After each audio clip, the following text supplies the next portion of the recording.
बिस्मिल्लाहिर्रहमानिर्रहीम। अस्सलाम वालेकुम। आप इजी वीज़ा यूट्यूब चैनल देख रहे हैं। आज हमारे पास मेहमान हैं साकिब, और साकिब से मैं बात करनी है यूरोप टूर के हवाले से। यूरोप टूर के बारे में ये बात जान जाइए कि जो बैकबोन है या पहला जो स्टेप है वो वीज़ा है, और वीज़ा के बारे में आपको ये ख़ुद कुछ इन्फॉर्मेशन देंगे। लेकिन मेन बात जो इनसे करनी है वो ये करनी है कि इनका भी रिसेंट टूर है, ये रिसेंटली आए हैं, तकरीबन 3-4 दिन हुए हैं, तो किस तरीके से कॉस्ट सेविंग करनी है, मेन मकसद हमारा यही है।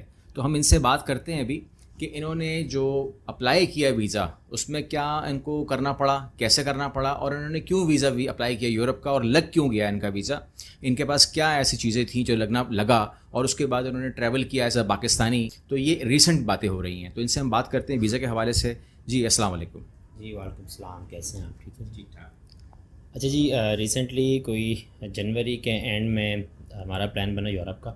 तो यूजुअली हर साल में एक आध मैंने इंटरनेशनल ट्रैवल करना होता है, सिवाय जो कोविड के 1-2 साल आए थे बीच में, उसमें नहीं कर सका था। बाकी तो तकरीबन ऑलमोस्ट हर साल अल्हम्दुलिल्लाह किया। तो इस साल फिर इत्तेफाक से यूरोप बन गया, क्योंकि बाकी जो 10-12 कंट्रीज़ थी, ये फार ईस्ट हो गया या मिडल ईस्ट हो गया, ये सारे कर चुका था ऑलरेडी। तो यूरोप का प्लान बना तो डेफिनेटली वीज़ा अप्लाई किया। अब अपने जो बड़ों से मैंने सुना था कि भाई जाके आपने वीज़ा अप्लाई कर देना है, डेट से। फिर जब अप्लाई करने गया तो फिर पता चला कि यहाँ तो अपॉइंटमेंट की गेम भी हो रही है। तो फिर वो बड़ी मुश्किल से भाई की मदद से जो है ना अपॉइंटमेंट हमें मिला, और फिर उसके बाद फिर हम जो है ना वीज़ा अप्लाई किया। और जो भी इन्होंने डॉक्यूमेंट्स बताए थे कि FRC है, आपकी पिक्चर्स हैं, और आई थिंक टैक्स रिटर्न्स जो आपके होते हैं वो बड़ा मैटर करते हैं। इसके अलावा जो भी आपकी कंपनी के डॉक्यूमेंट्स हैं वो सारे हमने प्रोवाइड किए, और अल्हम्दुलिल्लाह वीज़ा आ गया। तो आपने मतलब जर्मनी के प्लान किया था, या आपको एडवाइस किया था, या आपने कहा कि ये इंटरव्यू हुआ, तो इंटरव्यू में ऐसा क्या चीज़ हो गई कि आपने उसको भी क्लियर कर लिया? अब देखिए अल्हम्दुलिल्लाह शायद गा के बंदा गवैया बन जाता है। तो ट्रैवल किया है काफ़ी सारा, तो अल्हम्दुलिल्लाह कॉन्फिडेंस काफ़ी ज़्यादा है, या ओवर कॉन्फिडेंस कह सकते हैं कुछ चीज़ों में। तो स्पेसिफ़िकली जर्मनी के करने के दो रीज़न्स थे। एक तो ये कि इसके साथ 9 बॉर्डर्स लगते हैं। आप उसकी बैक साइड पे चले जाएँ तो स्कैंडिनेवियन कंट्रीज़ आ जाते हैं, नीचे आ जाएँ तो आपके बाल्कन कंट्रीज़ आ जाते हैं, ये हंगरी वगैरह। और वेस्टर्न साइड पे आ जाएँ तो आपका ये पेरिस, फ्रांस, और ये नीदरलैंड, और ये स्विट्ज़रलैंड, ये सारी साइड्स आ जाती हैं। तो यानी मेरे ख़्याल से, मेरे ओपिनियन में, जब मैंने मैप खोला और अपना प्लान जब मैं कर रहा था एग्जीक्यूशन से पहले, वीज़ा अप्लाई करने से पहले, तो मुझे बड़ा आइडियल लगा कि यार जर्मनी के अगर अप्लाई किया जाए तो उसमें काफ़ी बेहतर ऑप्शंस हैं। बाकी मेरे वहाँ पे कुछ कज़न्स थे, उनके साथ ही मुलाकात करनी थी, काफ़ी टाइम से उनसे मुलाकात नहीं हुई। तो यूरोप से, बाकी यूरोप से मैं इसलिए इस तरफ आया। दूसरा ऑप्शन इटली का था, लेकिन इटली का मसला ये कि इटली बिल्कुल ही साउथर्न साइड पे आता है। तो वो मुझे लगा कि अगर हम वहाँ से करता हूँ तो फिर वो आगे जाके मेरे लिए लिमिटेड ऑप्शंस होंगे। यहाँ ऑप्शंस थोड़े ज़्यादा थे मेरे पास, तो इसलिए फिर मैंने यही जर्मनी चूज़ किया। अब सबसे बड़ी बात जो आती है, जो क्वेश्चन करेंगे अभी सब यहाँ पर, वो बजट करेंगे, कितना ख़र्चा आया, क्या हुआ, और कैसे बचत करें, कितनी बैंक स्टेटमेंट हो, तो वो उसके बारे में थोड़ी सी रोशनी डालिएगा प्लीज़। तो देखिए, मुझे बताया गया था कि अप्रॉक्सीमेटली कोई आपके पास $3000 के इक्विवेलेंट बैंक में आपके अमाउंट होना चाहिए। अब उसमें भी दो राय थी। कुछ दोस्त मेरे कह रहे थे कि पर्सनल अकाउंट में होने चाहिए, कुछ कह रहे थे कि आपके कॉर्पोरेट अकाउंट में होने चाहिए। तो दोनों के ओपिनियंस अपनी अपनी जगह ठीक थे, लेकिन आई थिंक, जैसा if I am not wrong, तो पर्सनल अकाउंट में मेरे थोड़े ज़्यादा सेविंग्स पड़ी हुई थी उस टाइम पे इत्तेफाक से। तो मैंने पर्सनल अकाउंट में जो थे वो इस तरीके से वो भी शो किए, बाकी कॉर्पोरेट अकाउंट की भी किए। तो मिल मिला के वो 12-15 लाख पाकिस्तानी था जो कि पर्सनल अकाउंट में था, और मेरे कॉर्पोरेट अकाउंट में भी कोई 8-10 लाख था। लेकिन साथ में जो मेरे 2 साथी और थे, उनमें से एक के पास पर्सनल में कोई अप्रॉक्सीमेटली कोई 6 या 7 लाख था, और कॉर्पोरेट उसका 2-3 लाख होगा, इससे ज़्यादा नहीं था। लेकिन इत्तेफाक से उसका भी लग गया। और तीसरा दोस्त जो मेरा था वो पाकिस्तान कस्टम्स में होता है। तो उसके पास ऐसा था कि उसने यूरो निकाल के पहले से ही रख लिए थे कि भाई हमने टूर ट्रिप पे जाना है, और उस टाइम उर्दू की खबरें आ रही थी कि ये हमारी पाकिस्तानी करेंसी डीवैल्यू होनी है। तो उसने कुछ 3-3.5 हज़ार यूरो के आसपास इस तरीके से लेके अपने पास सेव कर लिए थे। तो उसके पास जो बैंक बैलेंस था वो सिर्फ 3 लाख रुपए के आसपास था, लेकिन उसके बावजूद उसका लग के आ गया। अब वो अभी तक हमें समझ नहीं आया कि या तो हम तीनों की वजह से उसका लगा है, या फिर उसकी अपनी कोई क्रेडिबिलिटी थी या क्या थी, लेकिन मैं उसके बारे में कुछ नहीं कह सकता। अभी एक बात तो समझ लें कि जब आप लोग कहते हैं कि जी कितना बैंक बैलेंस होना चाहिए, तो हम बोलते हैं 15 लाख 20 लाख होना चाहिए, लेकिन ये सामने एग्जांपल बैठी हुई है कि 7 लाख रुपए में 3 लाख रुपए में भी वीज़ा लगा है इनका, ठीक है ना। ये डिपेंड करता है उस वक्त के फ़ैसलों के ऊपर कि क्या प्रेजेंटेशन हुई है, क्या मामला हुआ है, जो कुछ भी हुआ है, लेकिन आपके सामने एक एग्जाम्पल बैठी हुई है। अब वहाँ पर जो होटल्स हैं वो बड़े महंगे पड़ते हैं, वहाँ का ट्रैवल बड़ा महंगा पड़ता है, लोग टैक्सी यूज़ करते हैं, खाने का हिसाब किताब क्या है, हलाल हराम का मसला क्या है, ये तमाम बातें जो हैं अब इस पर रोशनी डालेंगे, ये है मेरे सामने। जी, जब मैं रिसर्च कर रहा था तो अल्हम्दुलिल्लाह कि जैसा मैंने आपको बताया कि काफ़ी वास्ट एक्सपीरियंस है, कोई 10-12 मुल्क पहले ही मैं कर चुका था यहाँ एशिया के। उसके बाद यहाँ जा रहा था तुर्की, अज़रबैजान भी पिछले साल किया था मैंने। तो अल्हम्दुलिल्लाह हमेशा से मेरी अप्रोच होती है कि मैं ख़ुद ही रिसर्च करूँ और ख़ुद ही फिर उसके बाद में जाऊँ, ना कि किसी की हेल्प लूँ। हाँ, डेफ़िनेटली जब बंदा कहीं फंस जाए तो फिर डेफ़िनेटली हेल्प लेनी पड़ती है अपने सीनियर्स की, लेकिन मेरी अप्रोच यही रही है शुरू से। तो यूरोप के ट्रैवल में मैंने जो चीज़ें ऑब्ज़र्व की हैं, आपको 3 चीज़ें बहुत ज़्यादा इफ़ेक्ट करती हैं।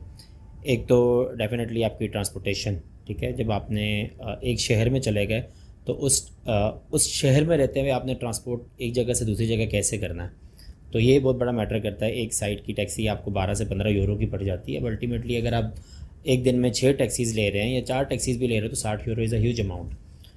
कि 3 चीज़ें हैं हमारी, इंटर कंट्री या inter city travel, with in a city या विद इन अ स्पॉट हमने जो ट्रांसपोर्टेशन लेनी होती है वो, और थर्डली हमारा खाना, ठीक है। तो इस चीज़ में अगर हम सेव कर लेते हैं तो वीज़ा कॉस्ट, एयर कॉस्ट आपकी तकरीबन मोर और लेस सेम आ जाती है। एयर टिकट में ही मैंने बड़ा एक जुगाड़ कर लिया था। अब इसमें यह था कि मैं बजट फ्रेंडली लेके चल रहा था तरीके से, तो मैंने पेगासस एयरलाइन की अपने वेबसाइट पे मैंने अपनी आईडी बनाई हुई थी, तो अक्सर मुझे डिस्काउंट्स ऑफ़र कर रहे होते थे। कभी 40% डिस्काउंट ऑफ़र कर रहे हैं, कभी 50% ऑफ़र कर रहे हैं। तो मुझे मेरी 2 साल पहले की प्रैक्टिस थी कि मुझे पता था कि यार बर्थडेज़ पे ही अक्सर डिस्काउंट ज़्यादा हैवी दे दिया करते थे। तो इत्तेफाक से जनवरी के कोई फर्स्ट वीक में मेरा वीज़ा आ गया और 7 जनवरी को मेरी बर्थडे थी, तो उन्होंने 40% डिस्काउंट दे दिया। तो वो जो एक टिकट जो मुझे कोई 31-40 का पड़ना था, वो मुझे कोई 92,000 के आसपास का पड़ा है। तो ये मेरे लिए समझे कि वारे न्यारे हो गए थे कि यार एक अच्छा खासा डिफरेंस आपका इसका आ गया। अच्छा, तो दूसरी तरफ हम आ गए विद इन अ सिटी या विद इन अ कंट्री जो हम ट्रैवल करते हैं, तो वो वहाँ पे सबसे कन्वीनियंट सफ़र जो मैं कहूँगा वो ट्रेन का है ना। यूरो रेल, उनका रेल का जो उनका निज़ाम है बहुत एक्यूरेट है। उनकी 99.9% मैं कहूँगा कि उनकी टाइम की एक्यूरेसी है।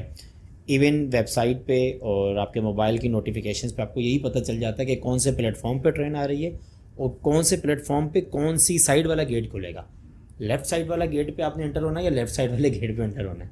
इतनी ज़्यादा एक्यूरेसी है उनमें। अच्छा, उसी हर ट्रेन में हर सीट के नीचे उन्होंने सॉकेट दिए हुए हैं चार्जिंग के लिए। पानी वो आपको फ्री ऑफ कॉस्ट सर्व कर रहे होते हैं मोस्टली ट्रेन में, कुछ ट्रेन में नहीं भी करते।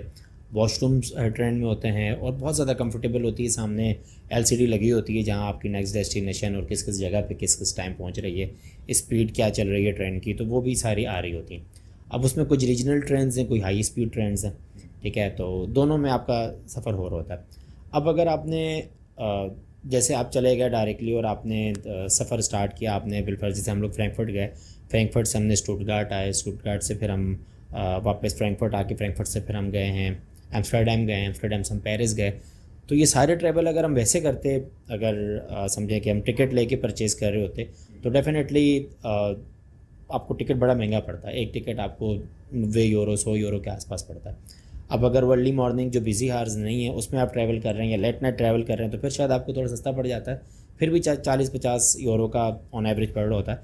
लेकिन अगर लेट ऐसे आवर्स में कर रहे हैं कि जिसमें बिज़ी आवर्स हैं और ज़्यादा लोग सफ़र करते हैं या सफ़र करना पसंद करते हैं, दोपहर के 10-11-12 बजे का टाइम है, तो उसमें फिर ये होता है कि आपकी ट्रेन की जो चार्जेस होते हैं बहुत ज़्यादा बढ़ जाते हैं।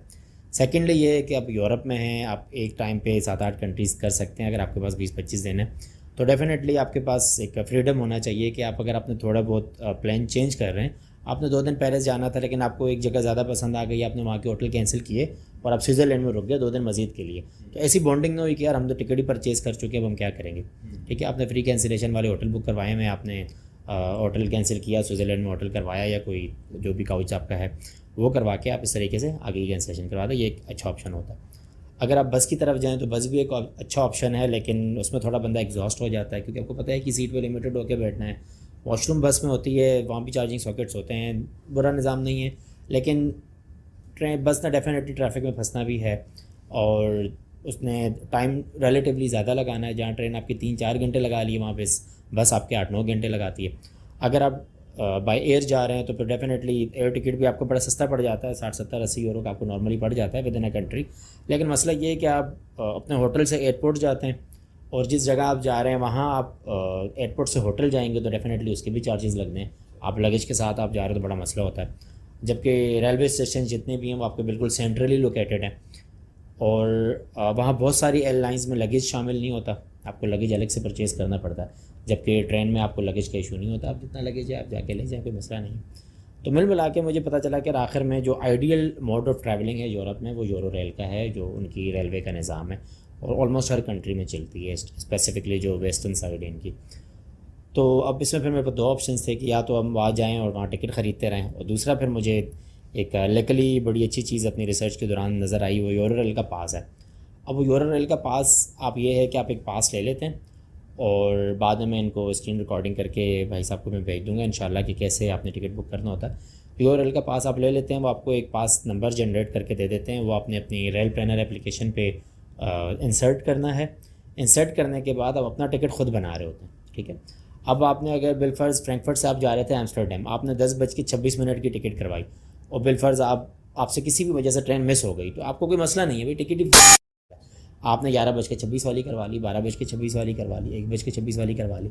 आपका प्लान चेंज हो गया, नहीं यार मुझे फ्रैंकफर्ट नहीं जाना, एम्स्टर्डम डायरेक्टली नहीं जाना, फ्रैंकफर्ट से हमने पहले बेल्जियम जाना है, 4-5 घंटे गुजार के फिर हमने एम्स्टर्डम जाना है ताकि बेल्जियम का ही मज़ा ले लें। ब्रज़िल्स के 4-5 घंटे हमने यही किया था। तो फिर आप चलें भाई ये कर लें कि भाई फ्रैंकफर्ट से आप बेल्जियम आ जाएँ, ब्रज़िल्स वहाँ पे आपने अच्छा रेलवे स्टेशन है। मज़े की बात लगेज स्टोरेज का भी निज़ाम होता है। आप चले गए, अपना बैग आपको हर जगह नहीं घुमाना फिराना, आप 3 यूरो में आपने वहाँ मशीन लगी होती है, 3 यूरो आपने सिक्के की सूरत में पे किए, आपको 2 घंटे के लिए लगेज स्टोर कर देगा आपका। अगर ज़्यादा टाइम है तो डेफिनेटली वो थोड़ा ज़्यादा चार्ज करता है, शायद if I am not wrong तो 5 यूरो में 2 घंटे थे, 7 यूरो में 3 घंटे थे, इस तरह करके था। तो हमने कोई 6 घंटे लिए थे शायद, उसने 2 बैग से कोई 9 यूरो हमसे इस तरीके से लिए थे। लेकिन अच्छा ऑप्शन था कि हमने बैग जमा करवाया और हमारा ब्रज़िल्स भी हम इसी बहाने हम सारा सिटी सेंटर घूम के आ गए। और मज़े की बात, जो इनकी रेलवे स्टेशन होते हैं वो मोस्टली बिल्कुल सेंट्रली लोकेटेड होते हैं। तो ये भी एक प्लस पॉइंट था कि यार आप रेलवे स्टेशन में जिस जगह जा रहे हैं उसी के आसपास सारी जगह हैं, 2 किलोमीटर के डायमीटर में आप सारा वॉकिंग डिस्टेंस पे आपका, तो ये है। तो अब जो मैंने रेलवे पास का मैंने पास लिया था वो 15 दिन का था और अप्रॉक्सीमेटली कोई उसकी 480 यूरो के आसपास उसकी प्राइस थी, 480। अब उस टाइम पे अगेन मैं थोड़ा सा बजट फ्रेंडली था और अपने सारे जुगाड़ संभाल रहा था। तो जनवरी के एंड में चल रही थी उनकी विंटर स्प्रिंग अराइवल की कोई सेल चल रही थी 20% डिस्काउंट पे। तो अगेन जो 480 वाला जो पास था वो मुझे कोई 380 या 90 के आसपास मुझे पड़ा है। तो समझे कि 100 यूरो का मुझे वहाँ भी डिस्काउंट पड़ गया। अब 15 दिन का 380 यूरो में मेरे पास पास आ गया, जिसमें मैं अनलिमिटेड ट्रैवल कर सकता हूँ कहीं भी यूरोप में। 15 दिन के लिए किसी भी जगह आप जाएँ, आपके लिए ट्रैवल इंटर सिटी या इंटर कंट्री या इंटर रीजन्स आपका ट्रैवल फ्री है। अब फिर हम यही करते थे कि हमने जो है ना ट्रेन बुक की और इस तरीके से हमने सफ़र किया सारा। और स्विट्ज़रलैंड में हमने बड़ा एंजॉय किया। आपकी रहन वाटरफॉल गए, इंटरलाकेन 2 दफ़ा गए हम, माउंट एटलिस, एंजलबर्ग गए हम। वहाँ पे ये सारी जगह हमने ऐसी थी कि हमने कोई टूर किसी से ख़रीदा ही नहीं है, कोई परचेज़ ही नहीं किया कोई टूर, क्योंकि रेलवे पास था, हर जगह रेलवे जा रही है, आप रेलवे गए और वहाँ जाके उतरे और वहाँ से सामने आपको स्पॉट मिल गया। उन्होंने हर जो टूरिस्ट स्पॉट है उस पर एक रेलवे स्टेशन बनाया हुआ है और आप वहाँ जाके यानी रेलवे स्टेशन से उतरे और सामने ही टूरिस्ट स्पॉट होता है। तो एक तो वो जो टूरिस्ट स्पॉट जो रेलवे से व्यू आता है वो बड़ा आउटस्टैंडिंग होता है। आपने रेलवे के अंदर से ही वीडियो बना ली, वही मेरे पास है, मैं आपको शेयर करूँगा इंशाल्लाह। और फिर उस जगह पहुँचने के बाद फिर आपको ये भी कन्वीनियंस होती है कि आपको बस वाला सीन नहीं कि यार आपको दूर उतारा फिर आप पैदल आए या कोई कैब लेके आए। तो ये समझें कि बड़ा एक आइडियल सीन है। मैं हर एक को सजेस्ट यही करूँगा कि जो यूरोप जा रहा है, ट्रैवल कर रहा है, उसको चाहिए कि वो यूरो रेल का पास ले और उसको अच्छे तरीके से अवेल करे। अगर आपके इंटर कंट्री ट्रैवल करना है आपने, तो आप उसको लेके उसको अच्छे तरीके से अगर अवेल करते हैं तो मेरे ख्याल से आपके बड़े पैसे बच जाए ना। मेरे ख्याल से 380 यूरो इज़ नथिंग। मैंने कोई तकरीबन, मैंने जब हिसाब किया तो 15 दिनों में मैंने कोई 31 सफ़र किए थे, 31 सफ़र किए ट्रेन के, जिसमें तकरीबन कोई अगर अब मेरे 8 कंट्रीज़ हैं तो कोई तकरीबन 10 मेरे इंटरनेशनल ट्रैवल्स होंगे। बाकी जो 20-21 थे वो हमारे इंटर सिटी थे। जैसे हम एम्स्टर्डम में थे तो मिंड मिल गए, कोकनहोफ गए, ट्रेन्स में गए। हम रेन वाटरफॉल गए ज्यूरिच से, हम गए अपना इंटरलाकेन 2 दफ़ा, एंजलबर्ग गए, वो अगेन यही था। अच्छा, मज़े की बात इसमें जो पैनोरामिक ट्रेन है स्विट्ज़रलैंड की, वो बिल्कुल साइड की शीशे आपने देखे होंगे, साइड के शीशे बिल्कुल खुले होते हैं, यानी पूरा ग्लास होता है। वो सिर्फ नीचे जो सीट वाली साइड है वो आपकी सीट होती है, ऊपर सारा ग्लास होता है, पूरे का पूरा ग्लास, छत तक उसके ग्लास में होती है। तो वो बड़ा आउटस्टैंडिंग व्यू आपको आ रहा होता है, आपकी मोबाइल में बड़ी अच्छी वीडियोज़ बन जाती हैं और व्यू भी बड़े प्यारे होते हैं। तो आपको पता ही नहीं चलता 3-3 घंटे का सफ़र कैसे गुजरा। इंसान समझता है कि यार ट्रिप तो रहने दे, मैंने ट्रेन में ही सफ़र कर लें, तो मैं कहता हूँ कि आपका जो है ना एक प्रॉपर टूर हो जाता है। तो यानी इन शॉर्ट ये है कि यूरो रेल का पास ले लें, आप बड़े तरीके से पैसे बचा सकते हैं। बस एक उसमें छोटा सा ड्रॉबैक है, उसमें यह है कि फ़्रांस और इटली, इन 2 मुल्कों में आपको सीट रिज़र्वेशन करवानी पड़ती है। अब इटली में जो थी वो कोई 10 या 12 यूरो थी, जबकि जो फ्रांस में थी उसमें जो है ना वो 15 यूरो का एक था वो सीट रिज़र्वेशन की कॉस्ट। बाकी आपको कोई मसला नहीं था, बाकी मतलब आप किसी भी ट्रेन में चढ़ें, बैठें और मतलब मौज मस्ती करके चले जाएँ, कोई टेंशन ही नहीं है। और इसका फिर फ़ायदा ये भी होता है कि जैसे काफ़ी सारी जगहों पे क्रूज़ेज़, एंटरटेनमेंट की बोट्स, बसेस और लाउंजेस, इनमें भी फ्री एंट्रेंस मिल जाती है। अब जैसे इंटरलाकेन में एक क्रूज़ थी BLS क्रूज़, हमने पता किया तो 35 यूरो का उसका टिकट था, 35 यूरो का क्रूज़ थी, कोई 2-2.5 घंटे की। तो उसमें हमें जो है ना यानी मतलब फ्री में सफ़र हमने कर लिया। उसके बाद इंटरलाकेन में एक जगह गए, महाडर कुलुम एक इलाका है, बिल्कुल टॉप पर आता है, वो लकड़ी का ब्रिज उन्होंने बनाया हुआ है बड़ी प्यारी करके, ऊपर एक कैसल भी आता है, वहाँ हमने जाना था। तो वहाँ कॉकव्हील जा रही थी, कॉकव्हील ट्रेन होती है बिल्कुल स्टीप, इस तरीके से करके ऊपर की तरफ चढ़ती है, फिर उसके बाद आप उस टॉप पे चले जाते हैं। तो उस जो कॉकव्हील ट्रेन का जो टिकट था वो कोई 45 यूरो का या 50 यूरो का था, तो मुझे डिस्काउंटेड प्राइस पे 32 यूरो का पड़ गया। ठीक है, जिस तरीके से माउंट इटलिस पे जो केबल कार है उसका टिकट आई थिंक कोई 96 यूरो का था ओरिजिनल कॉस्ट पे, तो मुझे उस पर भी कोई 30% डिस्काउंट मिला और मुझे कोई 70 यूरो के आसपास पड़ गया। यानी आपको इस पास की वजह से काफ़ी जगह पे डिस्काउंट्स भी मिल रहे होते हैं, प्लस ट्रेन तो फ्री है ही। तो मैं कहूँगा कि ये एक आपको लाजमी करना चाहिए। जो शहर के अंदर वो जो होता है कि हम देखते हैं वहाँ जब हम घूम रहे होते हैं तो रेंट पे बाइक या इलेक्ट्रिक बाइक या साइकिल को सिस्टम होता है, तो वो एप्लीकेशन वगैरह वो सिस्टम कहाँ से समझ में आता है कि वो शहर के अंदर अगर करीब करीब घूमना चाहे फॉर सम टाइम, तो वो भी होता है वहाँ पर यूरोप में ना। तो देखिए अभी तो मैं था इंटरसिटी ट्रैवल पे ना, तो दूसरी तरफ मैंने आना था, जो बीच में सेकंड पॉइंट मैंने रखा था कि विद इन अ सिटी आपने ट्रांसपोर्टेशन कैसे मैनेज करनी है। अगर आप टैक्सीज़ में आ रहे हैं तो डेफिनेटली एक तरफ की टैक्सी आपको 15-20 यूरो की पड़ जाती है और इतना अफोर्डेबिलिटी बहुत मुश्किल हो जाती है। अगर 4 टैक्सीज़ ले रहे हैं 80,000 बन गए, 80 यूरो बन गए, 80 यूरो को अगर पाकिस्तानी में कन्वर्ट करते हैं तो मोरलेस 25-30 हज़ार रुपये बन जाता है, जो कि बहुत बड़ा ह्यूज अमाउंट है हमारे लिए। तो वहाँ पे 2 मोड ऑफ ट्रैवलिंग है, एक तो हमारे पास मेट्रो आ जाती है, मेट्रो या बस सिस्टम जो है। अच्छा, उसमें भी फिर अगर आप नॉर्मली जाके मेट्रो यूज़ करते हैं तो एक सफ़र आपका 2 यूरो का पड़ता है, वो बहुत ज़्यादा होता है। लेकिन दूसरी तरफ अगर आप वहाँ वेंडिंग मशीन्स लगी होती हैं, वेंडिंग मशीन में आप माशाल्लाह जो जाता है, मेरे ख्याल से आई कैन होप के उनको इंग्लिश तो आती होगी, बेसिक इंग्लिश छोटी मोटी, तो वो उस वेंडिंग मशीन पे अपनी अंडरस्टैंडिंग थोड़ी डेवलप करें 2-3 दफ़ा। वैसे ही क्या होगा, हमारी तो है नहीं कि वो ख़राब हो जाएगी। वेंडिंग मशीन पे आपने थोड़े बहुत हाथ मारे, आपको अंदाज़ा हो जाएगा कि यार इस पर सिटी कार्ड एक मिलता है, 12 यूरो का सिटी कार्ड मिला 48 घंटे का। ठीक है, अब 48 घंटे में जितनी मेट्रोज़ पर ट्रैवल करना है is free for you. Metro में, बस में, किसी भी जो उनकी गवर्नमेंट की जो भी एलोकेटेड ट्रांसपोर्टेशन है, मोड ऑफ ट्रांसपोर्टेशन है, वो आपकी फ्री होगी। ठीक है, एक तो ये ऑप्शन हो गया। लेकिन डेफिनेटली वो मेट्रो है या बस है, उसमें रश होती है, कहीं फंस जाती है, कहीं टाइम को आपको देखना पड़ता है कि यार 5:25 पे आ रही है, अब मुझे अगली ये मिस हो गई तो अगली वाली 5:45 पे आएगी, 20 मिनट मुझे रोड पे खड़ा रहना है। अब डेफिनेटली आप यूरोप गए हैं तो आपका 1-1 मिनट कीमती है, क्योंकि महंगा है 1-1 मिनट भी। तो फिर आप क्या करते हैं, दूसरा ऑप्शन जो मुझे बड़ा अच्छा लगा, क्योंकि मैं नेशनल बाइकर भी हूँ, ईरान तक अल्हम्दुलिल्लाह मैं बाइक पे जा चुका हूँ, यहाँ चाइना बॉर्डर वगैरह तो बहुत दफ़ा जा चुके हैं, हम ऑफ रोडिंग भी करते हैं, तो मुझे बाइकिंग बड़ी पसंद है। तो वहाँ पे इलेक्ट्रिक स्कूटीज़ और इलेक्ट्रिक साइकिल्स होती हैं। अच्छा, वो मैनुअल साइकिल नहीं होती कि आपने पैडल चला रहे हैं और आप नहीं चला सकते, वो ऐसी होती है कि आपने एक पैडल मारो और शूट करके जाएगी, कोई 25 से 30 किलोमीटर पर आवर की रफ्तार से चलती है वो। तो वो स्कूटी और जो उनके बाईसाइकिल्स हैं, इलेक्ट्रिक बाईसाइकिल्स, वो उनके अब हर मुल्क में अलग अलग कंपनीज़ हैं। जैसे कि अगर आप कराची में हैं तो कराची में बिलफर्ज को ये एक इम्तियाज़ बहुत ज़्यादा है। अगर आप लाहौर चले जाएँ तो वहाँ पे उनके अपने कुछ चल रहे हैं जो स्टोर चल रहे होते हैं। इस तरीके से इनकी भी स्कूटीज़ में भी अपनी अपनी स्कूटीज़ हैं। जैसे मैंने फ्रैंकफर्ट में देखा था तो वहाँ पे बोल्ट बहुत ज़्यादा चल रही थी और लाइम बहुत ज़्यादा थी। फिर जब मैं एम्स्टर्डम में आया तो वहाँ डॉट बहुत थी, DOTT। और जब मैं स्विट्ज़रलैंड आया तो वहाँ भी लाइम थी। फ्रांस गया, फ्रांस में भी DOTT डॉट, इसकी साइकिल्स बहुत ज़्यादा थी। अच्छा, ये सारी साइकिल्स आपको एक ही जगह पे नज़र आ रही होंगी। हर 300 मीटर की दूरी पे साइकिलों का एक जगह रफ़ी लगा होगा। आप गए, आपने मोबाइल में एप्लीकेशन डाउनलोड की, सिंपली जैसे हम फेसबुक या गूगल पे आईडी बनाते हैं, आपने मोबाइल में एप्लीकेशन डाउनलोड की और उसमें आपने अपनी डॉक्यूमेंट्स डाली, आपने पासपोर्ट नंबर वगैरह डाला ताकि तो आपको कोई इशू हो तो आपको मतलब ये नहीं मॉनिटर कर सकें। और आपने इस तरीके से उनका जो बार कोड रीडर होता है वहाँ पे, उसको जाके स्कैन कर लिया। वो जब आप इस पे देखेंगे तो आपको अंदाज़ा हो जाएगा मोबाइल पे लाइम, LIME ये एक एप्लीकेशन है, DOTT ये एक एप्लीकेशन है, TYRE टायर ये भी एक बहुत अच्छी उनकी सर्विस थी साइकिल की। तो तकरीबन मोरलेस तब की अच्छी है। मुझे सबसे अच्छी लाइम लगी है क्योंकि वो बहुत ज़्यादा थी और तेज़ सर्विस थी, उसमें कोई मसला नहीं आया। और सबसे बढ़ के स्पीड उनकी बड़ी अच्छी थी, 25 से 30 की स्पीड से चलती थी वो, तो वो बड़ी अच्छी थी। तो आपने गए एक जगह पे, आपने लाइम राइड बुक की और एक जगह से आप दूसरी जगह गए और वहाँ जाके आपने साइकिल डंप कर दी, पार्क कर दी।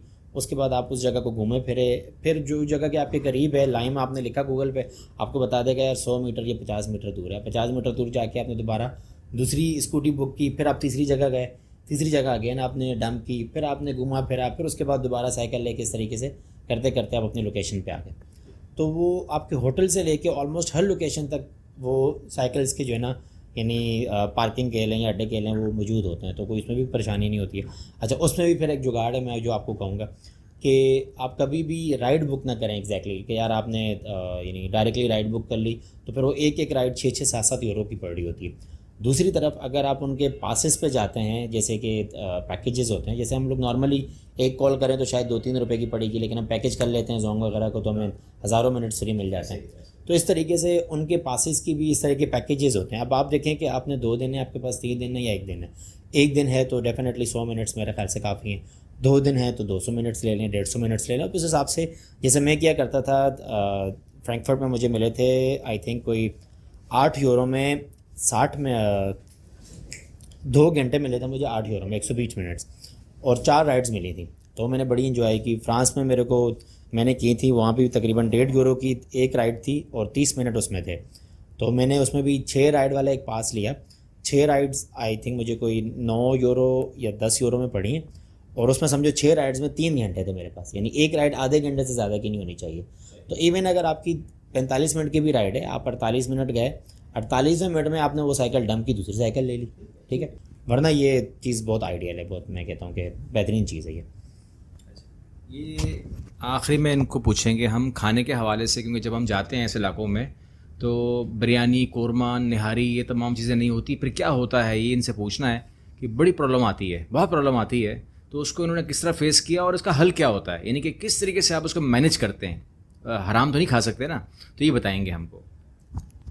अच्छा देखिए, वैसे तो अल्हम्दुलिल्लाह हमारे तुर्की भाई जिंदाबाद, हर जगह तुर्किश पाए जाते हैं यूरोप में। मैंने जितना यूरोप ऑब्ज़र्व किया तो हर जगह यूरोप में तुर्किश मिल जाते थे। तो आपने किसी भी जगह पर हैं, जैसे एम्स्टर्डम में हैं, वहाँ पे हर जगह आपको यानी अल्लाह आप करे सारे हराम या हराम चीज़ें नज़र आ रही हैं और हराम सारे फूड हैं। तो बाकी अजीब से खाने भी हैं, वो चिपकली जो होती है इस तरह के खाने भी हैं उनके पास। तो वो बड़ी आपको घिन आ रही होती है कि यार यहाँ हम कैसे सर्वाइव करेंगे। वहाँ पे भी अगर आप गूगल पे जाएं और सिर्फ केबाब लिखें, अगर आपको नहीं पता कि आसपास में कहाँ रेस्टोरेंट है, और अगर लैंग्वेज बैरियर है, जैसे एम्स्टर्डम में लोगों को इतनी अच्छी इंग्लिश नहीं आती, फ्रांस में शायद इंग्लिश आती है लेकिन वो बोलना नहीं चाहते, वो आपको जानबूझ के नहीं बोलते, इस तरह के अगर आपको इश्यूज़ हो रहे हैं तो फिर आपने KEBAB ये लिखा गूगल पे तो आपको नियर बाय लोकेशन बता देगा कि आपको ये केबाब कहाँ मिल सकता है।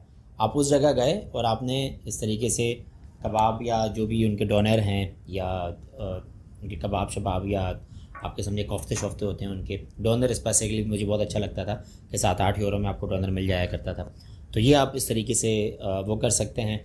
बाकी कुछ जगहों पे पाकिस्तानी रेस्टोरेंट्स भी हैं और कुछ जगह हैं जहाँ पे ये बहुत ज़्यादा महंगे हैं, जिनमें से ज़्यूरिख है। ज़्यूरिख क्रेज़िली एक्सपेंसिव है, आपको एक टाइम का खाना कुछ 20-22 यूरो का पड़ता है। तो वो फिर उसमें 2 ऑप्शंस हैं। एक ऑप्शन तो ये है कि जो हमने किया कि हमने अपार्टमेंट बुक करवाया हुआ था, अपार्टमेंट में सारे हमारे नेसेसरी आइटम्स थे, समझे कि किचन था प्रॉपर तरीके से। तो हम क्या करते थे कि हम उनकी स्टोर्स पे जाते थे, स्टोर पे जाके हम फ़िश ले आते थे। फ़िश तो डेफिनेटली हलाल है, किसी भी किस्म की वो फ़िश हलाल होती है। फ़िश और प्रॉन्स ले आते थे, और स्पेसिफिकली मुझे सी फूड पसंद भी है। तो ये 2 चीज़ें ला के हम इस तरीके से ख़ुद बनाया करते थे अपना, और सुबह नाश्ते में या दोपहर खाने में अंडे लेके आ गए, इस तरह की सब्ज़ी लेके आ गए, आलू चालू लेके आ गए, वो हमने काटे और वहीं पे पकाए। तो वो स्विट्ज़रलैंड में हमने सर्वाइव कर लिया, वरना मेरे ख्याल से एक टाइम का खाना अगर आपको 20 यूरो का पड़ रहा है तो बहुत ज़्यादा महंगा है। बाकी अगर एक पानी की बोतल ले रहे हैं तो वो आपको तकरीबन 3 यूरो की पानी की बोतल पड़ती है। 3 यूरो मीन्स 900 रुपये। 900 रुपये में तो यहाँ मेरे ख्याल से सॉफ्ट ड्रिंक की 6 बोतलें आ जाएँ। तो वो पानी की छोटी बोतल आपको 3 यूरो की पड़ी तो कहाँ का नहीं, दिल दुखता है बंदे का। तो उसमें ये तो या तो आप टैप वाटर ढूंढें वहाँ पे कहीं, 2-4 जगहों पे टैप वाटर है सिटी सेंटर में, एल्स्ट्रेड वाली साइड पे, ओल्ड टाउन जो उनका है उनमें 3-4 जगहों पे पहाड़ियों को कोने पे वो जो पहाड़ों से पानी आ रहा है उसमें लगा हुआ है टैप वाटर। या तो आप वो ढूंढें, टैप वाटर भी अगेन गूगल पे आपको मिल जाएगा, एक्यूरेट टैप वाटर लिखेंगे तो। वरना फिर ये है कि स्कूप, SCOOP, ये स्कूप मार्केट्स हैं, उन मार्केट्स में आपको ये सारी चीज़ें बड़ी सस्ती मिल जाती हैं। यानी अगर वो पानी की बोतल जो आपको एक स्टोर से 3 यूरो की मिल रही है, अगर स्कूप सुपर मार्केट जाएंगे तो वहाँ 4 या 5 यूरो का पूरा 6 बोतलों का डब्बा मिल जाएगा आपको, जैसे क्रैट होती है पूरी। तो मेरे ख्याल से वो आप अवेल कर लें तो वो बड़ा अच्छा है। आप सुपर मार्केट से जाके कॉफ़ी भी लें। अब ऑलमोस्ट हर जो 2 या 3 स्टार होटल है उनमें इलेक्ट्रिक केटल होती है। अब बाहर से कॉफ़ी पियेंगे तो 3 यूरो की पड़नी है, 2 यूरो की कम से कम पड़नी है, वहाँ से लेके आ जाएँ, आपको आसानी है। बाकी दूसरा ऑप्शन ये है कि अगर आपने किसी भी सूरत में अपना पाकिस्तानी खाना ही खाना है, तो मैं लेके गया था अभी, मुझे एक दोस्त से रिकमेंड किया था, उसकी सिर्फ बिरयानी लेके गया था 8-10 में। डिलिश, DLISH, डिलिश, इनका जो टिन पैक फूड है वो मैं लेके गया, मुझे बड़ा पसंद आया। अच्छा, उनमें यह है कि जो भी आपके वो होते हैं, इनको क्या कहते हैं, प्रोसेस्ड फूड बनाने के लिए जो प्रिजर्वेटिव यूज़ होते हैं वो लोग उसमें नहीं डालते, वो नेचुरली उसको ओवर ईट करके या पता नहीं क्या करके उसको अच्छे तरीके से यानी ऐसे कर देते हैं सर्व करने के लिए कि ताकि ये 2-3 महीने चल जाएँ। तो वो हम लेके गए, वो बड़ा अच्छा लगा हमें। बाकी तो टॉयलेट का बड़ा मसला आता है। इवन रेस्टोरेंट में भी आप जाएंगे जहाँ खाना खा रहे हैं, उनका भी टॉयलेट फ्री नहीं है, आपने 2 यूरो देने हैं। तो या तो फिर आप अपने होटल से फ्री होके जाएं, या फिर मैं आपको सजेस्ट करूँगा मैकडोनल्ड्स पे जाएं। मैकडोनल्ड एक वहाँ पे थोड़ा सा रहमदिल इदारा है जहाँ पे वॉशरूम फ्री होता है, लेकिन वहाँ पे भी लाइन लगी होती है, 10-12 बंदे कम से कम खड़े होते हैं। लेकिन ये कि चलें 2 यूरो में वॉशरूम यूज़ करें तो उससे बेहतर है कि आप फ्री में यूज़ कर लें।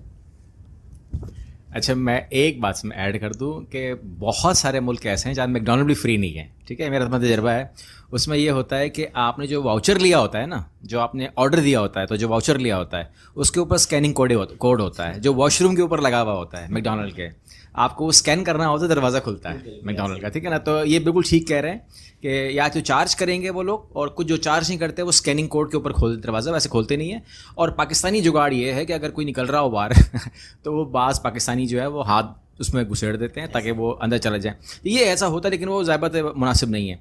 तो ये आपने बातें सुन ली हैं, ये आपको ब्रीफ कर दिया गया है। ये वीडियो बनाने का मकसद आपको ब्रीफिंग देना है, और ये बार बार नहीं होगा। मतलब अगर आप ऑफिस आएंगे कि यूरोप की पूरी ट्रैवलिंग ब्रीफ कर दें, मैं कैसे जाऊंगा, तो इससे बेहतर कोई नहीं ब्रीफ कर सकता। मैं भी ब्रीफ नहीं कर सकता इतना, क्योंकि ये इसको संभालते हैं, ये डोमेस्टिक के अंदर और इंटरनेशनल के अंदर जो है ये इस हवाले से, क्योंकि ये अपने ज़ाती शौक़ भी रखते हैं और ज़ाती इनका पूरा वो मामला भी है। तो डोमेस्टिक के हवाले से, टूर के हवाले से, कहीं का भी टूर चाहिए हो तो आप कांटेक्ट कर सकते हैं, नंबर दिए हुए हैं। इंटरनेशनल का कोई भी टूर चाहिए हो, इंटरनेशनल का यूरोप का टूर चाहिए हो, आप कांटेक्ट कर सकते हैं। जो ब्रीफिंग दे सकते थे हम, इससे बेहतर ब्रीफिंग क्या देंगे, वो दे दी है आपको। अब मज़ीद बात नहीं होगी इसके ऊपर। मज़ीद ये है कि आपको जब आप जा रहे होंगे तो कोई ना कोई हो सकता है कि आपको अगर ग्रुप बड़ा होगा तो आपको एक प्रॉपरली क्लास दे दी जाए, जो जिस तरीके से वो हाजियों को देते हैं, तो ये कर लिया जाए। अदरवाइज़ इससे ज़्यादा नहीं है। ये आपको बहुत अच्छे से अंदाज़ा हो गया है कि चांस की बात यह है कि 3 लाख वाले को भी अगर वीज़ा मिल रहा है, जो 3 लाख की औकात क्या हो सकती है, 1000 यूरो नहीं बनते, लेकिन ओवरऑल देखा जाता है। लोग हमसे पूछते हैं ना एडवांस में कि लगेगा नहीं लगेगा, हम नहीं बताते, हमें पता नहीं होता। तो मामला ये है कि वीज़ा ऑफिसर के ऊपर डिपेंड करता है कि किसको देना है, किसको नहीं देना है। लिहाजा अप्लाई करें, अप्लाई करके रिजल्ट लें, मगर ब्लैंक पासपोर्ट के ऊपर नहीं, क्योंकि जो ट्रैवलिंग करते रहते हैं। और इस तरीके से इन्होंने कहा कि वो है खाने पीने का, तो मैं नाश्ते का भी इंतज़ाम मैं करके जाता हूँ। अपना नाश्ता मैं बाहर से नहीं करता, हमें कटल मिलती है बिल्कुल, वो हम कटल लेके जाते हैं, और केक रस वगैरह सब मेरे पास ही होता है। और खाना मैं पूरा इंतज़ाम करके जाता हूँ, क्योंकि अगर वो $20 का है या 22 यूरो का है या 10 यूरो का, महंगा है, सिंपल सी बात है, ठीक है ना। तो हम लेके ही जाते हैं। हमारा एक खाना जो होता है वो 2 टाइम चल जाता है, क्योंकि बहुत बड़ा होता है वो, ठीक है ना। जो पैकेट होते हैं बहुत बड़े होते हैं, चल जाते हैं वो। तो लिहाजा वो ब्रीफिंग में मज़ीद कर दूंगा, लेकिन इससे बेहतर नहीं कर सकता। अगली वीडियो मिलता है इंशाल्लाह। अल्लाह हाफ़िज़।